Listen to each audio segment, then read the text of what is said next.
कुछ यादव बच गए थे। श्री कृष्ण जी फिर गए अपने वहाँ से, नगर से बाहर निकले।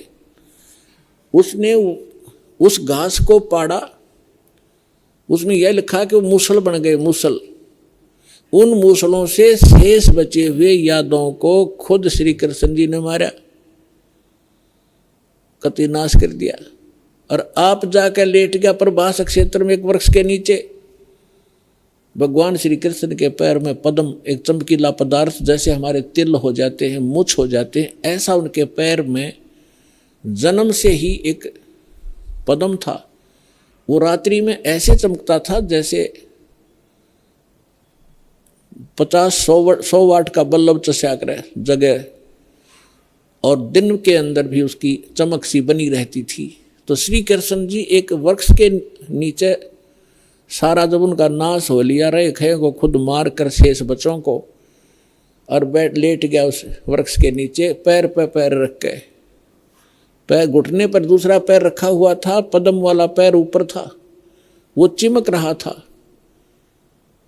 और वृक्ष की जो चारों तरफ जो टहनियाँ थी झुकी हुई थी, झुरमट सी बनी हुई थी। और वो शिकारी जिसने उस कढ़ाई के कड़े का अपना विषाक्त तीर बनवाया था, जहर से बुझा कर तीर बनवा रखा था, उसी तीर को लिए हुए उस दिन, और सुबह से लेकर दोपहर तक वो घूमता रहा जंगल में। कोई शिकार नहीं मिला उसको, शिकार करने गया था। उसने क्या देखा कि वृक्ष की झुरमटें इतनी नीचे तक लटक रही थी, जमीन को छू रही थी। उनकी अंदर से उसने भगवान श्री कृष्ण जी के पैर के पद्म की एक चमक देखी। उसने सोचा कोई मर्ग बैठा है, हिरण, और उसकी आंख चमक रही है। यदि मैं इधर से उधर से जाऊंगा तो ये भाग जाएगा, कोई हिरण मुझे मिला नहीं है, क्यों ना यहीं से इसको मार डालूं। झुरमठों में से निशाना साध कर मर्ग की हिरण की आंख जान कर भगवान श्री कृष्ण के पैर पर तीर मार दिया विषाक्त। ज्यों ही तीर लगा, श्री कृष्ण जी कराहने लगे, रे मर गया रे, मर गया रे, मर गया रे। शिकारी ने सोचा किसी मनुष्य का लग गया, भाई ये तो बात बिगड़गी। दौड़ के आगे देखा, क्या देखा कि द्वारकाधीश मुकुट समेत वहां तड़फ रहा है। उस मुकुट आदि से वो पहचान गया कि ये राजा है।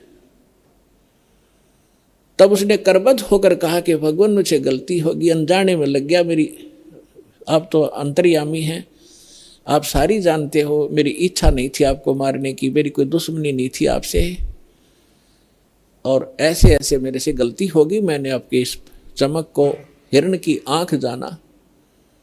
तब श्री कृष्ण जी ने कहा, क्योंकि काल के हाथ में रिमोट, वह दिव्य दृष्टि दे दी कि भाई ये तेरा और मेरा कोई पिछला अकाउंट था, वो क्लियर हो गया। तेरा और मेरा पिछला हिसाब था, वो क्लियर हो गया, तेरा दोष नहीं। अब वो शिकारी कहने लगा, भगवान आपका और मेरा, आप राजा में रंक, आपका और मेरा क्या हिसाब हो सकता है। तब श्री कृष्ण ने कहा कि मैं श्री राम रूप में आया था राजा दशरथ के घर, और आप थे बाली सुग्रीव के भाई। उस समय मैंने आपको वृक्ष की आड़ लेकर धोखा देकर मारा था, और आपने जब कहा था कि आपने ये बदला देना पड़ेगा, आप युद्ध के नियम से फेल हो गए हो, तब मैंने कहा था कि तेरा बदला दूंगा। आज तेरा मेरा वो अकाउंट क्लियर हो लिया।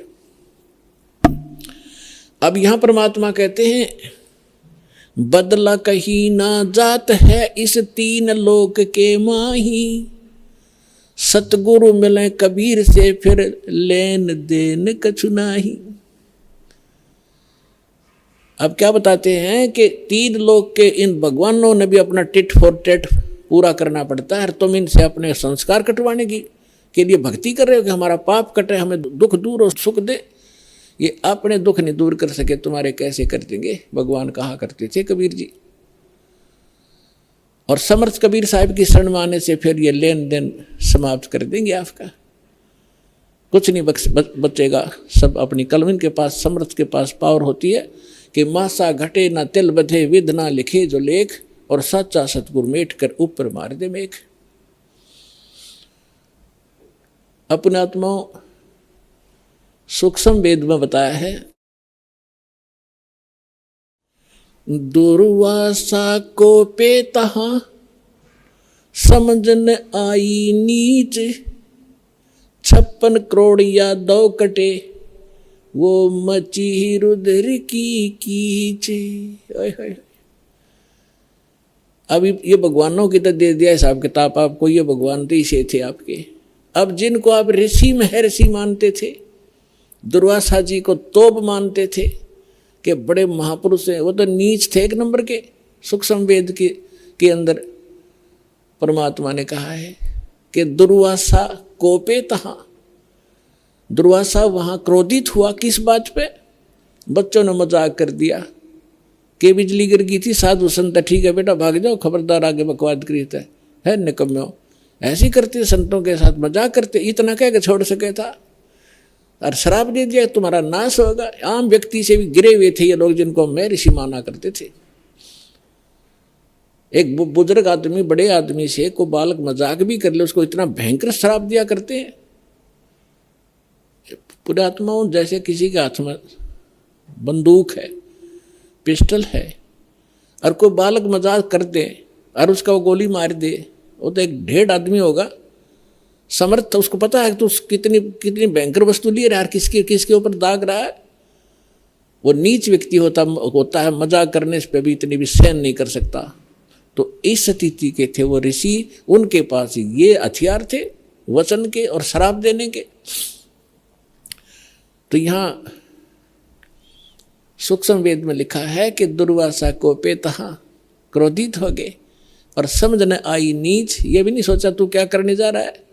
और 56 करोड़ या 2 कट गए और वह मची रुद्र की कीच, यानी रक्त की 11 माच की, खून की 11 मच की। 56 करोड़ आदमी जहां लाश हो जाए और नदी बह कर चल पड़े खून की, रक्त की।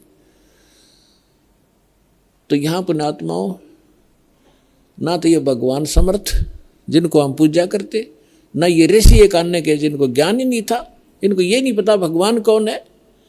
अब ये भगवान के लिए निकले थे घर से, साधना करेंगे, भक्ति करेंगे। अंगार, जहां अंगारों से शीतलता की खोज करने लगे, अंगारों पर चलने के अभ्यस्त हो गए।